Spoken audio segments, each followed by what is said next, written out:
Even when you feel low, you can still go. Even when you feel slow, you can still go. Even when there's no hope, you can still go. I never answer to no, man, I still go. Go, go, go, go. তারপরে কি আছে প্রশ্ন? আচ্ছা, বলছে 1 মোল MnO4 মাইনাসকে Mn2 প্লাসে বিজারিত করতে কত তড়িৎ লাগবে, মানে যতটা আমার ইলেকট্রন লাগে সেই পরিমাণ তড়িৎ লাগবে। তো ইলেকট্রন কটা লাগবে, এটা ব্যালেন্সটা ভালো করে শিখে নেবে। অ্যাকচুয়ালি 5F হতো 5 ফ্যারাডে, আর এফটাকে তোমাকে কুলম্বে কনভার্ট করতে হবে। তো সেটা 1 ফ্যারাডে ইজ ইকুয়াল টু আমরা জানি 96,500 কুলম। তো সেটা পুট করে দেবে, তাহলেই হয়ে যাবে। তো এটার ব্যালেন্সটা তোমরা ভালো করে শিখবে, নাহলে পরীক্ষার খাতায় গুলে যাবে। কী করে করে এটার থেকে আমার এটা হচ্ছে MnO4 মাইনাস থেকে Mn2 প্লাস। তো আমার এখানে প্রথমে দেখবে অক্সিজেন কটা রয়েছে 4টা, তো সেই সংখ্যক আমি ওয়াটার লাগিয়ে দেবো 4টা। তারপরে তার অপোজিটে তার ডবল সংখ্যক মানে H2O ডবল সংখ্যক H প্লাস লাগিয়ে দেবো। তারপর দেখব চার্জ কত হলো। তো এইদিকে আমার +2 আছে, এইদিকে আমার আছে +7 আছে। তো এখানে আমি প্লাস 5টা ইলেকট্রন দিলাম, তো সেটা আমার +7 থেকে 5টা ইলেকট্রন মাইনাস চলে গেল, মানে হয়ে যাবে +2। তো আমার ব্যালেন্স হয়ে গেল। তো 5টা ইলেকট্রন লাগছে মানে 5 × 96,500। তো যা হবে উত্তর তত কুলম। ওকে, এখানে ওটা করে দেখানো হয়েছে। নেক্সট কি বলেছে, কপার সালফেট দ্রবণে 3 অ্যাম্পিয়ার তড়িৎ 15 মিনিট ধরে যদি চালনা করি তাহলে কত গ্রাম কপার ধাতু জমা হবে। এটারও দেখবে সূত্র বয়ে দেওয়া রয়েছে, এই যে N = Q/2F। N মানে কি, মোল। মোল বার করতে পারলে কপারের আমরা অ্যাটমিক ওয়েট দেওয়াই রয়েছে এখানে 63.5, ঠিক আছে। তো কিউটা কি, কিউ সমান IT। আই এখানে কি বলেছিল 3 অ্যাম্পিয়ার 15 মিনিটসের জন্য, কুলম পার সেকেন্ড, আর এটা আমি সেকেন্ডে কনভার্ট করলাম, তো 2700 কুলম আমি পেয়ে গেলাম। আর এখানে জেড কি, কপারের চার্জ। কপার কি হয়, কপার 2+ হয়, তো জেড হচ্ছে 2, আর এফ তো 96,500। ব্যাস ভ্যালু পুট করবে, উপরে কুলম নিচে কুলম পার মোল, তো কুলম কুলম কেটে যাবে আর মোলটা পড়ে থাকবে, নিচে মোল ইনভার্স আছে সেটা মোল হয়ে যাবে। তো 0.0139 মোল। তো ওর সঙ্গে যখনই 63.5 মাল্টিপ্লাই করবে চলে আসবে 4.54 গ্রাম। ওকে, তো এতটা কপার আমার হচ্ছে ধাতু জমা হবে। আচ্ছা চলো পরেরটা দেখি কি বলেছে। বলেছে লোহা নিষ্কাশনে মারুতচুল্লি ব্যবহৃত জিঙ্ক, মারুতচুল্লি ব্যবহৃত হয় কিন্তু জিঙ্ক নিষ্কাশনে ব্যবহৃত হয় না, কেন? আর একটা বলছে সিলভার আকরিক থেকে সিলভার নিষ্কাশনে সোডিয়াম সায়ানাইড এবং অ্যালুমিনা থেকে অ্যালুমিনিয়াম নিষ্কাশনে ক্রায়োলাইটের ভূমিকা। এটা দেখবে ওই তোমার আকরিকের যে সেপারেশন রয়েছে সেখানে রয়েছে, ওই চ্যাপ্টার থেকে প্রিভিয়াস ইয়ারগুলো করে নেবে সবারই। এই চ্যাপ্টারের এই যে আকরিকের যে সেপারেশনটা রয়েছে সেখান থেকে মেটাল এক্সট্রাকশন যেটা, সেখানে যে প্রিভিয়াস ইয়ার কোশ্চেনগুলো করে নেবে সব, দেখবে ওখান থেকে কমন চলে আসে। যেমন এখানে কি বলেছে প্রথমেই, যে লোহা নিষ্কাশনে মারুতচুল্লি ব্যবহৃত হয় কিন্তু জিঙ্ক নিষ্কাশনে ব্যবহৃত হয় না, কেন? কারণ লোহা জিঙ্কের তুলনায় অধিক সক্রিয়, সেই কারণে আমার মারুতচুল্লিতে লোহাটাকে ব্যবহৃত হয়। এফি সহজেই বিচারিত হয়, বিশুদ্ধ এফিতে পরিণত হয়, মানে Fe2+ ইজিলি এফিতে কনভার্ট হয়ে যায়, এটাই বলতে চাইছে অ্যাকচুয়ালি। ওকে, তাহলে আমার নিষ্কাশন হয়ে গেলো ধাতুটা, পিওর ধাতু। আর যেটা নেক্সটটা বলেছিল যে সিলভার আকরিক থেকে সিলভার নিষ্কাশনে সোডিয়াম সায়ানাইড এবং অ্যালুমিনিয়াম থেকে অ্যালুমিনিয়াম নিষ্কাশনে ক্রায়োলাইটের ভূমিকা। এই যে Ag2S এর সঙ্গে যখন আমরা NaCN বিক্রিয়া করাবো 4 মোল, তো সেখান থেকে উৎপন্ন হবে 2NaAgCN এর হোল 2 প্লাস Na2S। তো বলছে সিলভার নিষ্কাশনে কমপ্লেক্সিং এজেন্ট এবং লিচিং এজেন্ট হিসেবে কাজ করে NaCN। ওকে, আর ক্রায়োলাইটের ভূমিকা কি? ক্রায়োলাইটের ভূমিকা হচ্ছে ওটা হচ্ছে আমার অ্যালুমিনিয়ামের ক্ষেত্রে হয়। তো কী হচ্ছে, মিশ্রণের গলনাঙ্ক কমিয়ে দেয় 2323 কেলভিন থেকে 1140 করে দেয়। আর হচ্ছে মিশ্রণের তড়িৎ পরিবাহিতা বৃদ্ধি করে L2O3 এর, ঠিক আছে। তো সেটা আমার এখানে ভূমিকা ক্রায়োলাইটের। নেক্সট কী বলেছে, এটারই অথবা দিয়েছিল কি কপারমেট। কপারমেট বহুবার এসেছে, এটার বিক্রিয়াটা একবারে অনেক প্র্যাকটিস করবে। আর থার্মিট মিশ্রণ কি সেটাও অনেকবার এসছে। তো কপার ম্যাটার এটা কি, CO2S, সেখানে O2 সঙ্গে তার বিক্রিয়া করে SO2 গ্যাস বেরিয়ে যায়, CO2O তৈরি হয়, আবার CO2 গ্যাসটা CO2S এর সঙ্গে বিক্রিয়া করে পিওর কপার আমার দিয়ে দেয়, আবার SO2 গ্যাস বেরিয়ে যায়। পুরো ব্যালেন্স ইকুয়েশন পুরো একবারে খাতায় লিখে বারবার করে পড়বে, কারণ এটা অনেকবার দিয়েছে, আবার পরবর্তীকালে আসবে। আর থার্মিট মিশ্রণ কি, থার্মিট মিশ্রণ হচ্ছে অ্যালুমিনিয়ামের গুঁড়ো আর হচ্ছে Fe2O3 এর 1:3 অনুপাতে মিশ্রণ, মানে হচ্ছে মেটাল ওরে আর হচ্ছে মেটাল পাউডারের 1:3 অনুপাতে মিশ্রণটাই হচ্ছে আমার থার্মিট মিশ্রণ। ব্যাস, ওটা হচ্ছে একটা এক্সাম্পল, অ্যালুমিনিয়ামের গুঁড়ো আর Fe2O3। নেক্সট কি দিয়েছে, নেক্সট এরপর এখন আমরা অর্গানিক পার্টে ঢুকিনি, এখন আমরা ডি ব্লক আর এফ ব্লক এলিমেন্টে আছি। তারপর কি বলেছে, KMnO4কে যদি আমরা 513 ডিগ্রি সেলসিয়াস, 513 ডিগ্রি কেলভিনে হিট করি তো কী হবে। তো এখান থেকে আমার উৎপন্ন হয় K2MnO4 plus MnO4 plus O2 gas release করে। ওকে, আর ব্যালেন্স করলে এখানে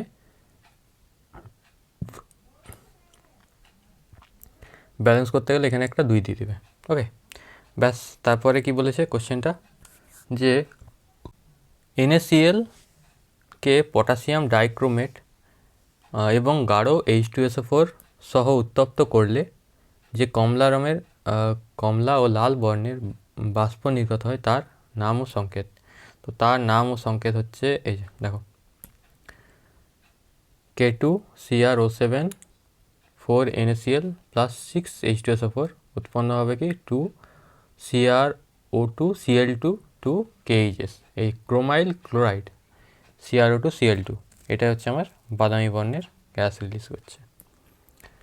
তারপর কি অ্যাক্টিনাইড সংকোচনের মান ল্যান্থেনাইটের তুলনায় বেশি কেন, কারণ কি সেখানে 5f অরবিটালটা চলে আসছে। এই যে দেখো, অ্যাক্টিনাইটে 5f অরবিটাল থাকে আর ল্যান্থেনাইটে 4f অরবিটাল থাকে, তো সেটা সংকোচনটা বেশি হবে 5f এর সংকোচনটা বেশি 4f এর থেকে, তার জন্য এখানে অ্যাক্টিনাইটটা আকারে ছোট হয়। ওকে, চলো এরপর দেখা যাক কী রয়েছে। আচ্ছা দেখো, এরপর আসছি অর্গানিক পার্টে। এতক্ষণ পর্যন্ত কোনো রিয়াকশান থাকেনি তেমনি, যা ছিল ইনঅর্গানিক আর ফিজিক্যাল পার্টে। এরপর আসছি অর্গানিক পার্টে। তো অর্গানিক পার্টের এই রিয়াকশানগুলোই বারবার রিপিট হয়, তো এগুলোই ভালো করে পড়বে। তো দেখো এফের দাগে কী বলেছে, বলেছে আমার কি, যে CH3 CH2 CH2Cl এর সঙ্গে NaI দিলে আমার, আর সঙ্গে অ্যাসিটোন আর তাপ দিলে কী উৎপন্ন হবে। তো এখানে আমার উৎপন্ন হবে CH3 CH2 CH2I, এই ক্লোরিনটা আয়োডিন দ্বারা প্রতিস্থাপিত হয়ে যাবে। ওকে, তারপরেরটা দেখি। তারপরেরটা বলেছি কি, এই ডবল বন্ড দেওয়া আছে আর বলেছে HBr পারক্সাইড দেবে, তাহলে কী হবে এটা জানি, অ্যান্টি মার্কনিকভ অ্যান্সারটা হবে। তো আমার এখানে রিংটা যেমন আছে থাকবে, তারপরে CH2 আর সঙ্গে Br, মানে বিআরটা এই টার্মিনাল পজিশনে এসে যুক্ত হবে। এটা হচ্ছে আমার এখানে কথা। আর সঙ্গে কি দিয়েছে, এই যে হান্স ডিকার রিয়াকশন, CO2 গ্যাস বেরিয়ে যাবে, CH3Br তৈরি হবে, মানে C হবে, এই C এর দাগেরটা হবে CH3Br। ওকে, CH3Br। তারপরেরটা কী বলেছে, তারপরেরটা ডিএ, মানে জেডেরটা ডি, তাহলে প্রোডাক্ট কী হবে। এখানে কী দিয়েছে দেখো,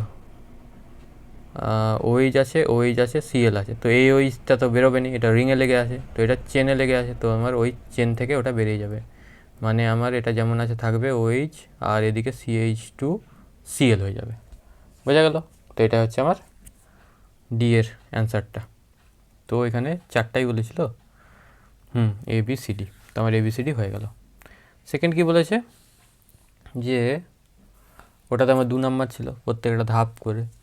তো অ্যালকোহল থেকে অ্যালকাইল ক্লোরাইড প্রস্তুত করতে গেলে আমার কি বলেছে, অ্যালকোহল থেকে মানে আমার হচ্ছে CH3CH2OH, তো এখান থেকে আমি প্রস্তুত করবো কি CH3CH2Cl, বা ওই Cl প্রস্তুত করব। তো বলছে আমি থায়োনিল ক্লোরাইড কেন ব্যবহার করব। তো থায়োনিল ক্লোরাইড ব্যবহার করার কারণ হচ্ছে ওর সংকেত কি SOCl2, তো এখান থেকে আমরা যখন এটা করব তো SO2 গ্যাস বেরিয়ে যাবে, আর HCl গ্যাস বেরিয়ে যাবে। তো গ্যাসগুলো যদি সিস্টেম থেকে বেরিয়ে গেল, পিওর ফর্মে আমরা এটা পাবো অ্যালকাইল ক্লোরাইডকে। তো সেই কারণে আমরা থাইনিল ক্লোরাইড ব্যবহার করবো, কারণ সেখান থেকে রিয়াকশানে SO2 গ্যাস আর HCl গ্যাস রিলিজ হয়ে যায়। চলো নেক্সট দেখি। নেক্সট আচ্ছা, কিউমিন থেকে ফেনল। তো কিউমিনের স্ট্রাকচার কেমন হয় ওটা জানতে হবে তোমাদের। রিংয়ের সঙ্গে CH3 আর এদিকে CH3 থাকে, O2 দেবো, তো একটা এই হাইড্রোজেনটা চলে যাবে, ও H হবে, দিয়ে আবার H প্লাস H2O দেবো, মানে ওটাকে বলা হচ্ছে কি হাইড্রেশন করবো অ্যাকচুয়ালি। তো এখান থেকে আমার এটা বেরিয়ে যাবে অ্যাসিটোন হয়ে, আর এদিকে আমার ফেনল তৈরি হবে। তো কিউমিন থেকে আমার ফেনল এইভাবে তৈরি হয়। এটাতে বইয়ে দেওয়া রয়েছে। লুকাস বিকারক কি? লুকাস বিকারক হচ্ছে আমার অ্যালকোহল শনাক্তকরণে লাগে। এটা হচ্ছে কি ZnCl2 আর HCl এর হচ্ছে আমার মিক্সচার, ঠিক আছে। তো যখনই আমরা 3 ডিগ্রি অ্যালকোহলে দেবো, ইনস্ট্যান্টলি সেটা হ্যালাইড ফর্ম করবে, আর সঙ্গে সঙ্গে দেখতে পাবো চেঞ্জ হয়ে গেছে কিছু একটা। আর হচ্ছে 2 ডিগ্রিতে দিলে স্লোলি হবে, আর 1 ডিগ্রিতে তো কোনো রিয়াকশানই করবে না। তো এইভাবে আমরা ওটাকে সেপারেট করতে পারি। লুকাস বিকারক কোথায়? লুকাস বিকারক কি? অ্যানহাইড্রাস ZnCl2 প্লাস HCl এর মিক্সচার। রাইমার্টিম্যান রিয়াকশান, এটা খুব ইম্পর্ট্যান্ট। এখানে যে ইন্টারমিডিয়েটটা হয় সেটা হচ্ছে কম্পিটিটিভ এক্সামে দেয়, এই যে এই CCl2, এটা খুব ইম্পর্ট্যান্ট। আচ্ছা, তো এখানে দেওয়া হয় কি, এই যে রাইমার্টিম্যান রিয়াকশান, এখানে অ্যাকচুয়ালি আমার CHO অ্যালডিহাইড গ্রুপটা আমার অ্যাডিশন হয়। কী দিয়ে? আমরা CHCl3 আর NaOH বেস ফর্মেট থাকে, আর লাস্টে আমাকে H3+ করে দিতে হবে।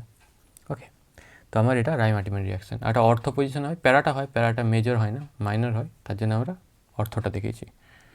আচ্ছা, নেক্সট কী দিয়েছিল? টার্সিয়ারি, আচ্ছা এই যে টার্সিয়ারি ইথাইল ইথার এর ক্ষেত্রে নিচের কোনটি উপযুক্ত নয়? নিচের বিক্রিয়াগুলি কোনটি উপযুক্ত নয়? বলেছি কি, এই বিক্রিয়ায় প্রধান বিক্রিয়াজাত পদার্থ কি? আর আচ্ছা, এই যে বিক্রিয়াটাতে বিক্রিয়াজাত পদার্থ আর টার্সিয়ারি বিউটাইল ইথাইল ইথার প্রস্তুতি করতে উপযুক্ত বিক্রিয়া কী হবে? তো দেখো, এখানে যে বিক্রিয়াটা দিয়েছে সেখানে আমার এলিমিনেশন হয়ে যাবে। এখান থেকে নেগেটিভটা আসবে, এখান থেকে একটা হাইড্রোজেনকে নিবে, ডাবল বন্ড করবে, আর এই সিএলটাকে রিমুভ করে দেবে। তো এইটা উৎপন্ন হবে। কিন্তু যদি আমার যে ডিজায়ার প্রোডাক্ট, মানে যেটা আমাকে তৈরি করতে বলেছে টার্সিয়ারি বিউটাইল ইথাইল ইথার, তাহলে কেমন করে তৈরি করব? ওটার জন্য আমাকে এইটাকে নিতে হবে, CH3CONA, আর তার সঙ্গে আমরা ইথাইল হ্যালাইড মানে ইথাইল ক্লোরাইডকে আমরা বিক্রিয়া করাবো। তো সেখান থেকে আমার NaCl বেরিয়ে যাবে, আর এটা C2H5টা যুক্ত হবে, যেটা আমার চেয়েছিল। কিন্তু ওখানে দিয়েছিল কি, যদি আমরা এটা রিয়াকশান করে এটা কি হবে? ওটা অ্যাকচুয়ালি হবে না, ওখানে এলিমিনেশন হয়ে যাবে, ডবল বন্ড চলে আসবে, আর ডবল বন্ড তো আমার প্রোডাক্টে চাই না। নেক্সট কী দিয়েছে? আচ্ছা, আবার ওই ABCD প্রবলেম দিয়েছে। তো দেখো কী হবে এখানে, এটা বইয়ে দেওয়া রয়েছে, দেখবে খুব ইজি। তো এটা কি হবে? ফার্স্টে আমাকে এখানে যেটা দিয়েছে কি, হাইড্রোজেনটা চলে যাবে আর K+ আসবে, তাই তো? তো আমি এখানে দিয়ে দেবো বেস, তার মানে এটা হবে আমার KOH। ওকে, তো এটা আমার হয়ে যাবে। তারপরে কী দেবো? তারপরে আমার দেখো এইটা চলে গেছে, KOHটা মানে Kটা চলে গেছে, তাহলে আমি দেবো C2H5Br, কারণ Br বেরাবে আর এই K এর জায়গায় C2H5 চলে আসবে। ওকে, আর তারপরের স্টেপে কী হবে? দুটাই দেখো এই বন্ডগুলো দুটো ব্রেক করে গেছে, এই বন্ড দুটো ব্রেক করে গেছে, দিয়ে ওটা খুলে গেছে। তো এখানে হয়ে যাবে, আমি দেবো কি NaOH, কারণ কি সোডিয়ামের সল্ট তৈরি হয়েছে না, তাই আমি NaOH দিয়েছি। KOH দিতাম যদি এখানে K থাকতো। তারপরে কী দেবো? ডিতে H2OH+, যাতে আমার এখানে হাইড্রেশনটা হয়ে যায়। ওকে, তো হাইড্রেশন হয়ে গেলে আমার ওটা অ্যাসিডে পরিণত হয়ে যাবে, H2OH+। ABCD প্রবলেম শেষ, ওইটা হলো। আচ্ছা, তারপরে দেখি কী দিয়েছে, একটি মাত্র রাসায়নিক বিক্রিয়ার সাহায্যে বলেছে আমাকে সেপারেট করতে হবে, কাকে বলেছে? মিথাইলামিন আর ডাইমিথাইলামিনকে। এই যে কার্বিলামিন টেস্ট, 1 ডিগ্রি অ্যামিনে কার্বিলামিন টেস্টটা দেয় CH3NC, কিন্তু 2 ডিগ্রির ক্ষেত্রে এটা দেয় না। এটা খুব ইম্পর্ট্যান্ট রিয়াকশান, মাথায় রাখবে। কার্বিলামিন টেস্ট CH3 NH2 সঙ্গে কার্বিলামিন টেস্ট মানে হচ্ছে CH3CL3KOH, CH3NC তৈরি হয় আইসোসায়ানাইড প্লাস KCl আর H2 গ্যাস। তো এখানে উত্তর হবে কার্বিলামিন টেস্ট। তারপরে উত্তর কি দিয়েছে, কোশ্চেন আছে আমার এখানে। আচ্ছা, বলেছে জিঙ্ক চূর্ণ, বলেছে কি NO2, তাই তো। নাইট্রোবেনজিনের সঙ্গে যদি আমরা জিঙ্ক চূর্ণ আর হচ্ছে 50% ইথানল দিই, কী হবে? এটাও ইজি, দেখো এটা হয়ে যাচ্ছে আমার NaOH হয়ে যাবে, এটা NO2টা NaOH হয়ে যাবে। আর এখানে অ্যামোনিয়াম ক্লোরাইডও দিয়েছে, এই যে জেডেনের সঙ্গে NH4Clও দেওয়া আছে। তারপরে কি দেওয়া রয়েছে, আবার ABCD প্রবলেম। আচ্ছা, বলেছে কি, আচ্ছা দেখো তোমরা যখনই এটাকে দেখবে না, তখনই বুঝে যাবে যে ওখানে আমার যে বিটা হবে সেটা ডাইজোনিয়াম সল্ট হবে। মানে বিটা হচ্ছে আমার এটা তৈরি হচ্ছে N2 + Cl-। আর তো এর সঙ্গে যখনই আবার এই ফেনলের বিক্রিয়া হবে, সেটা একটা মানে হচ্ছে কম্পাউন্ড তৈরি করবে, খুব একটা বড় রকমের। দেখো কেমন হয় কম্পাউন্ডটা, মানে এটা হচ্ছে কাপলিং হয়ে যায় ONA, এটা তৈরি করে C-টা, এটা এই কম্পাউন্ড আর এই কম্পাউন্ডটা কাপল করে যায়, মার্জ হয়ে যায়, এই কম্পাউন্ড তৈরি করে। মানে এদিক থেকে ব্যাক সাইড থেকে পেছন দিক থেকে অ্যাটাক করে, এখানে Cl বেরিয়ে যায় আর এখানে NAটা চলে আসে। তো এই দুটো স্টেপ সঙ্গে সঙ্গে করে দিতে পারবে। আর প্রথমে দেখো, আবার দেখো প্রথমের রিয়েজেন্ট দেখে তোমাকে বুঝতে হবে এটা কী রিয়াকশান, Br2KOH, এটা হচ্ছে হফম্যান ডিগ্রেডেশন। তো তোমার এ আর এটা কি, তারপরে কি দিয়েছে, আচ্ছা তোমার এটা কী হবে, হফম্যান করছি মানে হফম্যানে কেমন হয়, এই রিং থাকে আর CO NH2 থাকে, N থাকে H2 থাকে, CO গ্রুপটা উড়ে যায়, তো সেটাই হয়েছে। তো এ পেয়ে গেলাম, এ পেয়ে গেছি, আর আমি বি পেয়ে গেছি, সি পেয়ে গেছি, তাই তো, হ্যাঁ বি পেয়ে গেছি, সিও পেয়ে গেছি, ও ডি কী চেয়েছে, এটা দেওয়া রয়েছে, তো NC হবে, এটাই এক্ষুনি মাত্র পড়লাম কার্বিলামিন রিয়াকশান। তো NH2 আছে, তো রিং তো আমার যেমন আছে থাকবে, আর এটা NC হয়ে যাবে, NH2টা NC হয়ে যাবে, এটা হচ্ছে আমার ডি। তো ABCDর সব কিছু আমার একবারে ডিফাইন হয়ে গেল। ওকে, চলো পরেরটা দেখি। পরে রয়েছে প্রোটিনের মনোমার কী হবে, আলফা অ্যামিনো অ্যাসিড, প্রোটিনের মনোমার। আর হচ্ছে কি পেপটাইড বন্ধন, কি পেপটাইড বন্ধন হচ্ছে NH-CO বন্ধনটা হচ্ছে আমার পেপটাইড বন্ধন, ঠিক আছে। গ্লাই আর LR পেপটাইড, আচ্ছা গ্লাই LR পেপটাইড বন্ধন এই যে এলা, এটা হচ্ছে গ্লাইসিন আর অ্যালানিন, এলা। তো এই পেপটাইড বন্ধনটা এই যে এটা দেখো এখানেও রয়েছে, পেপটাইড বন্ধনের মাধ্যমেই দুটো অ্যামিনো অ্যাসিড জুড়ে যায়। নেক্সট কী দিয়েছে দেখি, নেক্সট আচ্ছা এরপর 5-এর দাগের আসছি, মানে 5 মার্কস করে আসে এক একটাতে, টোটাল 3টা, অথবা তো থাকেই এটাতে। প্রথমে কী দিয়েছে দেখো, প্রথম ক্রম বিক্রিয়াটির সমাকলন রূপ, এটা প্রত্যেকবারেই আসে, দেখবে তোমরা প্রিভিয়াস ইয়ার প্রত্যেকবার 1 বছর ছাড়াই আসবে। তো এবারও দিয়ে দিয়েছে। তো দেখো এটা ফার্স্টে কী করবে, ফার্স্টে ধরে নেবো একটা রিয়াক্ট্যান্ট, তার থেকে প্রোডাক্ট হবে। তো যখন সময় বিক্রিয়া শুরু হয়নি তখন রিয়াক্ট্যান্টটি ছিল প্রোডাক্ট 0, কিছু সময় পর X প্রোডাক্ট উৎপন্ন হতো, তাহলে এদিকে পড়ে থাকতে A-X। বিক্রিয়ার হার d/dx = K × A-X⁴ first order reaction না। তো তারপরে সেটাকে ইন্টিগ্রেশন করব, রিঅ্যারেঞ্জ করে তোমার ln চলে আসবে। তো আমি সেটাকে, এই সূত্রটা সবাই মুখস্থ রাখো তোমরা, কারণ এটাতে অঙ্ক থাকে, K = 2.303/T log A/A-X।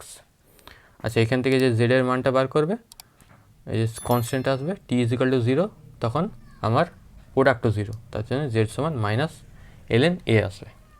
ওকে, চলো এটা বইয়েও দেওয়া রয়েছে আর নিজের থেকেও তোমরা প্র্যাকটিস করবে। তারপরটা দেখো, তারপরটা খুব ভালো দিয়েছে, যে 99.9% সম্পন্ন হতে বলেছে অর্ধজীবনকালের 10 গুণ সময় লাগে। কেমন করে করব, ওই সূত্র থেকেই হবে। অর্ধজীবনকাল ফার্স্ট অর্ডারে কী হয়, 0.693/K, তো ওটাই আমি পুট করব। দেখো এটা তো অর্ধজীবনকাল, তো এরই 10 গুণ হবে, তার মানে কি এর 10 গুণ মানে কি, এর সঙ্গে 10 গুণ করে দেওয়া, মানে এখানে আসবে আমার অ্যাকচুয়ালি 6.9 বাই কে, এরকম জিনিসটা আসলেই আমার উত্তর হয়ে গেল। তো দেখো আমি সূত্রটা বসালাম, এই যে এই সূত্রটা এসছে না, এখানেই পুট করেছি, এই যে সবার ভ্যালু, এর ভ্যালু এখানে 1, এর ভ্যালু 1, এক্সের ভ্যালু 0.999, কারণ 99% হয়ে গেছে না, তো 99.9%। তো এটা চলে আসবে 10 টু দি পাওয়ার 3, 3 মানেই লগ 10 1, 3টা সামনে চলে এলো, 3 যখনই গুণ করলে এটা 6.9 হয়ে গেল, 6.9 হলো মানে কি এর 10 গুণ হয়ে গেল এটা, তো 10 গুণ আপ টি আপ। ওকে, তো যারা প্র্যাকটিস করে থাকবে তাদের যেমনই দিক না কেন কোশ্চেন, যতই ঘুরিয়ে দিক না কেন, ওই একটাই পদ্ধতি, একটাই সূত্র এখানের মনে রাখবে, উত্তর চলে আসবে। ওকে, তো এটাও খুব ইজি ছিল কাইনেটিক্স থেকে। তারপর কি আছে, ছদ্ম প্রথম ক্রম বিক্রিয়া কাকে বলে, আর এর উদাহরণটা ওই আমার হচ্ছে গ্লুকোজ ইন ওয়াটার, ওটা বইয়ে দেওয়া রয়েছে খুব সুন্দর করে, ওটা পড়ে নেবে, এটা আর আমি এখানে এক্সপ্লেন করছি না। আর সক্রিয়করণ শক্তি কি, মিনিমাম যে পরিমাণ শক্তি আমরা প্রোভাইড করলে রিঅ্যাক্টেন্টটা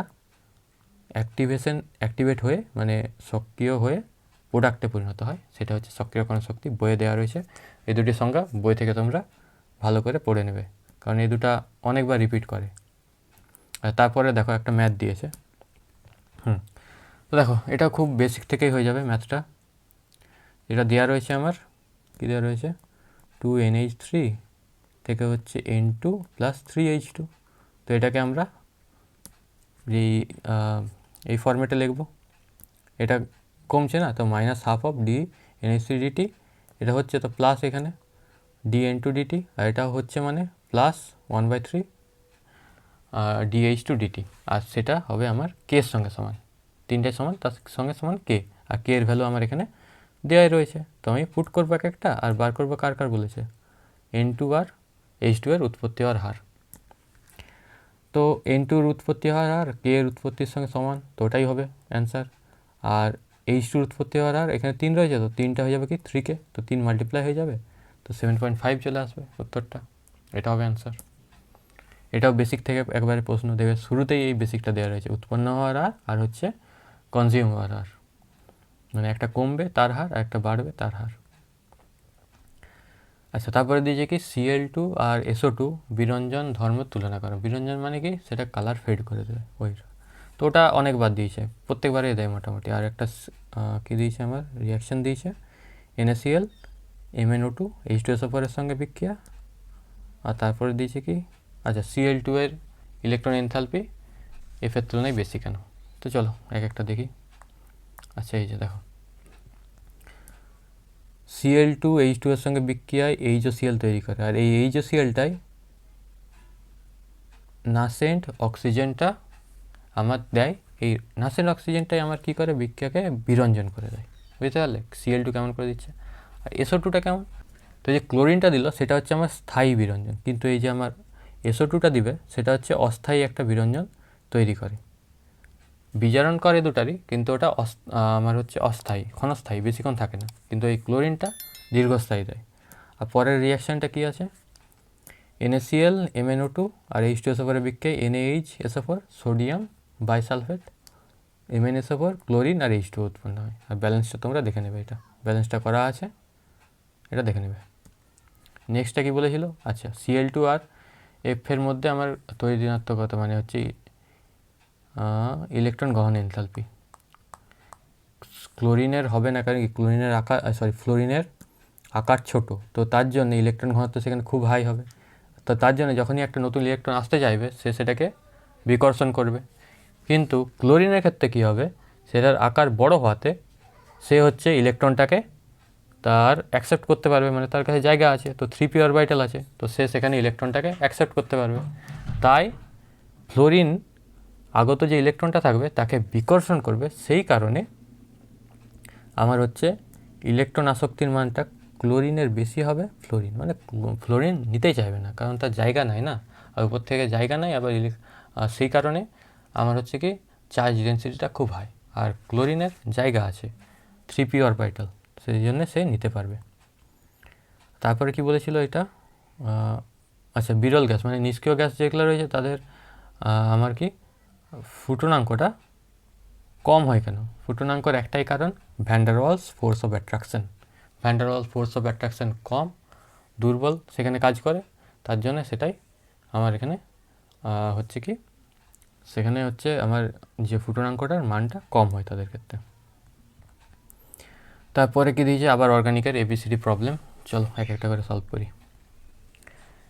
তো অর্গানিকের কি দিয়েছে দেখো, প্রথমেরটা কি বলেছে, প্রথমেরটা বলেছে এতে কি উৎপন্ন হবে, এতে কি উৎপন্ন হবে, আমার NH3 দিয়েছে, তার মানে আমার NO2 ওটা আসবে, এটা হচ্ছে আমার এখানে মেন কথা। তাহলে আমার রিং যেমন আছে রিং তেমন থাকবে, CO এই যে OHটা আছে আর OHটা আছে, ওটা হয়ে যাবে NH2 আর এটা হয়ে যাবে CONH2।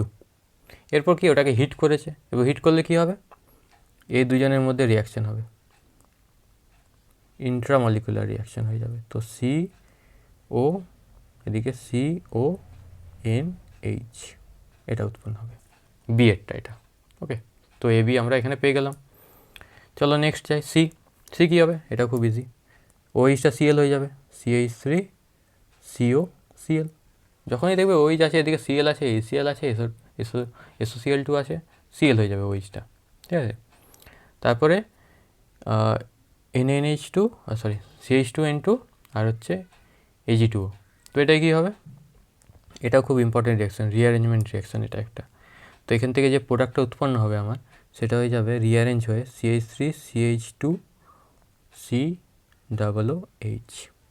ওকে, একটা কার্বন এই কার্বনটা এখানে এসে ঢুকে যাবে, ওটার মেকানিজমটা দেখলে বুঝতে পারবে, এখানে আমি মেকানিজমটা দেখাচ্ছি না। তো প্রোডাক্ট হবে এটা, একটা কার্বন বেড়ে যাবে। নেক্সটটা কি, নেক্সটটা তো ইটারডি রিয়াকশান, দেখেই বুঝতে পারছো আশা করি। তো এই CH3 যে গ্রুপটা রয়েছে সেটা আমার হয়ে যাবে কি CHO, CH3টা চেঞ্জ হয়ে যাবে CHO। নেক্সট কি, নেক্সটটা খুব ইজি, নেক্সটটাতে CO2 গ্যাস বেরিয়ে যাবে আর CH4 উৎপন্ন হবে, মিথেন, আর এখান থেকে CO2 গ্যাস বেরিয়ে যাবে। ওকে, তারপরেরটাও খুব ইজি, দেখো এটাতে অ্যাসিটোন উৎপন্ন হবে, CH3 COCH3 জি এরটা। তারপরেরটা দেখো HRI, এটাতে কী হবে, এটা হচ্ছে তোমার এটাও রিঅ্যারেঞ্জমেন্ট, এটা হচ্ছে তোমার ফ্রাইজ রিঅ্যারেঞ্জমেন্ট। তো ফ্রাইজ রিঅ্যারেঞ্জমেন্টে কী হয়, দুটো প্রোডাক্ট উৎপন্ন হবে, এখানটায় OH হবে আর একটা অর্থ প্রোডাক্ট হবে COCH3। এই যে এই গ্রুপটা একবার অর্থতে যে লাগবে আর একবার যে প্যারাতে যে লাগবে, OH COCH3। তারপরটা কী আছে, Na সোডিয়াম বাইসালফেট দিয়েছে। তো কী হবে এটাতে, এটাতে আমার হয়ে যাবে, এটা সল্ট তৈরি হবে, CH3 COH SO3 Na, এটা হয়ে যাবে আমার হাইড্রোজেন, এই যে এটা হয়ে যাবে আমার হাইড্রোজেন, ঠিক আছে। তো এটা হচ্ছে আমার জে, বোঝা গেল আশা করছি। এই উত্তরগুলি হতো, যার অর্গানিক পড়া থাকবে সে ইজিলি সেই এগুলো করে দিতে পারবে, কারণ কঠিন বেশি দেয়নি, বইয়ে সবগুলো রয়েছে, তো বইয়ের থেকে সবগুলো এসছে, কিছু ঘুরিয়েও দেয়নি। আচ্ছা তারপরটা দেখো কি বলেছে, তারপরটা একটু কনসেপচুয়াল, মানে পড়ে দিতে হবে অ্যান্সারগুলো। দেখো বলেছে কি, আম্লিক আদ্য বিশ্লেষণের ফলে অ্যাসিডিক অ্যাসিড আর ইথাইল অ্যালকোহল তৈরি হবে। তো বলছে জৈব যৌগের গঠন লেখা, এমন একটি জৈব যৌগের গঠন যেখান থেকে অ্যাসিডিক অ্যাসিড আর ইথানল তৈরি হবে। এস্টারের হচ্ছে আদ্র বিশ্লেষণে অ্যাসিড আর হচ্ছে অ্যালকোহল তৈরি হয়, তো আমাকে এস্টার তৈরি করতে হবে আর কি। তারপরে ক্যানিজারও বলেছে, তাই তো, চলো আগে দুটো করে নিই, পরপর দেখছি। ওই যে অ্যাসিডিক অ্যাসিডের সংকেত এটা আর হচ্ছে ইথানলের সংকেত এটা, তো এখান থেকে তুমি ওয়াটারটাকে রিলিজ করে দাও, বার করে দাও, তো আমার এটা তৈরি হবে। তো ওইখান থেকেই আমার অ্যান্সারটা উৎপন্ন, তো এটার থেকে আমার হচ্ছে, এটা হচ্ছে আমার সেই যৌগটি। তো বলেছে এই যৌগটা আমি উৎপন্ন করবো কীভাবে, অ্যাসিটালডিহাইড থেকে। তো অ্যাসিটালডিহাইডে যখনই আমরা AlO C2H5 এর হোল 3 দিয়ে দেবো, মানে এটা হচ্ছে টিসাঙ্ক রিয়াকশান, ঠিক আছে, টিসাঙ্ক রিয়াকশান, তো CH3COO C2H5 তৈরি হয়ে যাবে। ক্যানিজারও কি, আলফা হাইড্রোজেন আমার থাকা চলবে না, যেমন আমি নিলাম কি HCOOH ফর্মিক অ্যাসিড, তো যেখানে আমি 50% NaOH দেবো, একটা হয়ে যাবে অক্সিডেশন, একটা হবে রিডাকশান। অক্সিডেশন হলে কি হবে, এক সেকেন্ড, সরি এটা ফর্মিক অ্যাসিড কেন হবে, ফর্মালডিহাইড হবে, HCOOH এটা, এটা 2 অণু নিতে হবে। তো একটা হবে অ্যাসিড HCOONA আর একটা হবে অ্যালকোহল CH3OH। ওকে, তারপরে কি আছে, ক্যানিজারো হয়ে গেল। অ্যাসিটোন থেকে মেসিটিলিন আর হচ্ছে বেঞ্জালডিহাইড থেকে সিনামিক অ্যাসিড। অ্যাসিটোন থেকে মেসিটিলিন কিছুই না, H2SO4, just অ্যাসিটোনে just concentrated H2SO4 দিলে সেটা মেসিটিলিনে কনভার্ট হয়ে যাবে, দেখতে এরকম। রিংয়ের অল্টারনেটিভ পজিশনে CH3 গ্রুপ। আর বেঞ্জালডিহাইড থেকে হচ্ছে সিনামালডিহাইড, কী বলেছে, হ্যাঁ সিনামালডিহাইড। তো সিনামালডিহাইড তো তৈরি হবে এটা হচ্ছে পার্কিন রিয়াকশানে রয়েছে, দেখবে CH3OH NaOH দিলে আমার এই সিনামালডিহাইডটা তৈরি হয়ে যাবে, পার্কিন রিয়াকশান। তারপরে কি প্রশ্ন রয়েছে শেষ, আচ্ছা হ্যাঁ শেষ হয়ে এসছে দেখো। তো এই লাস্ট এই প্রশ্নগুলি ছিল, এখানেই শেষ হলো তোমাদের এইচএসের সব প্রশ্ন। আশা করছি তোমাদের ভালো লেগেছে। যদি ভালো লেগে থাকে আমাকে কমেন্টে জানাবে, যদি কোথাও কিছু প্রবলেম থাকে আর কোনো যদি কোশ্চেন সলভ করার থাকে, তো যেমন নিট পরীক্ষাটা হবে এবং তারপরে জেই হবে। তো নিটের আর হচ্ছে আমাদের যে জিএনএম নার্সিংটা, বিএসসি নার্সিংটা হয়, তো জেন পাসের পরীক্ষাগুলো, সেগুলোর প্রিভিয়াস ইয়ারগুলোও আমি এখানে করে রেখেছি। তো এবারে পরীক্ষা হয়ে গেলে তার প্রিভিয়াস ইয়ার আমি আপলোড করে দেবো, সঙ্গে লজিক্যাল রিজনিংটাও করিয়ে দেবো। তো এগুলোর পরবর্তীকালে এগুলোর অ্যান্সার, কোশ্চেন এবং অ্যান্সার দুটোই এই চ্যানেলে আসবে। তো তোমরা চ্যানেলটিকে সাবস্ক্রাইব করে রাখবে। আর কোনো সমস্যা হলে আমাকে কমেন্টের মাধ্যমে জানাবে। আর টেলিগ্রাম গ্রুপে তুমি জানাতে পারো, টেলিগ্রাম গ্রুপের লিঙ্ক দেখবে এখানে ডেসক্রিপশানে দেওয়া রয়েছে, সেখানে এটার আমি পিডিএফটাও দিয়ে দেবো। আর সেখান থেকে তোমরা খাতায় নোট ডাউন করে নেবে, ঠিক আছে? তো চলো, ভালো থাকবে, সুস্থ থাকবে, আবার দেখা হবে পরের ভিডিওতে। ধন্যবাদ।